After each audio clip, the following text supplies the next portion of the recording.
আসসালামু আলাইকুম। আসলে আমরা অনেক সময় বলি যে এই আপনি সম্মান দিতে জানেন না, অথচ অনেকে বলতে শোনা যায় যে তুমি সম্মান দিতে জানো না। এটা তো বেশিরভাগ ক্ষেত্রে হয় এমন যে সম্মান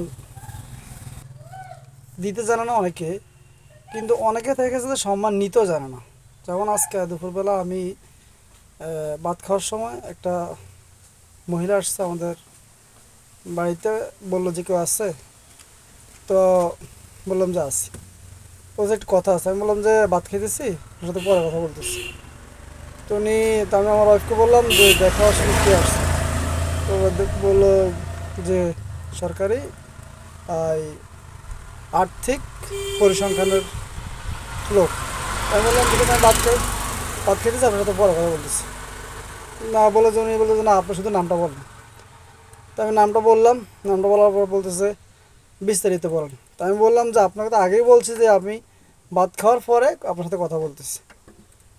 আমি ওনাকে বললাম তো ভিতরে আসেন, বসেন, তারপর ফজলে ভাত খান, তো দুপুরে হয়তো খাওয়া দাওয়া করেন নাই, তারপর আপনার সাথে কথা বলি। উনি না, আগেই ভাত খাওয়া অবস্থা আমার ডিটেলস জানতে চাইতেছে। এই যে ওনাকে আমি সম্মানটা দিলাম, উনি রাখলো না, এক পর্যায়ে ওনার সাথে আমার তর্কাতর্কি হইলো। আমাদের অনেকে আছে যে সম্মান নিতেও জানে না। আমি আপনাকে সম্মান দিতে চাই, কিন্তু আপনি এই যে নিতে জানেন না। এই সেম হলো আজকে এই মহিলাটা এরকম হলো।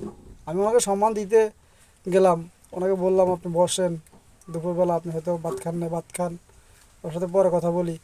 অথবা আপনি যদি বেশি তাড়া হয়, আপনি আগে অন্য ঘরে কাজ করেন, পরে আমার কাছে আসেন, আমি বিস্তারিত তথ্য আপনাকে দিব। বা আমি ভাতটা খেয়ে নিয়ে ভাত খাওয়ার সময় বিরক্ত করবেন না। উনি ভাত খাওয়া অবস্থা আমার থেকে বিস্তারিত নিল।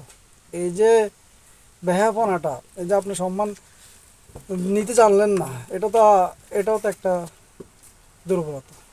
আপনারা যদি বিস্তারিত কিছু বলতে চান, কমেন্টে বলতে পারবেন। কমেন্ট করে জানান বিষয়টা কেমন লাগবে আপনার কাছে।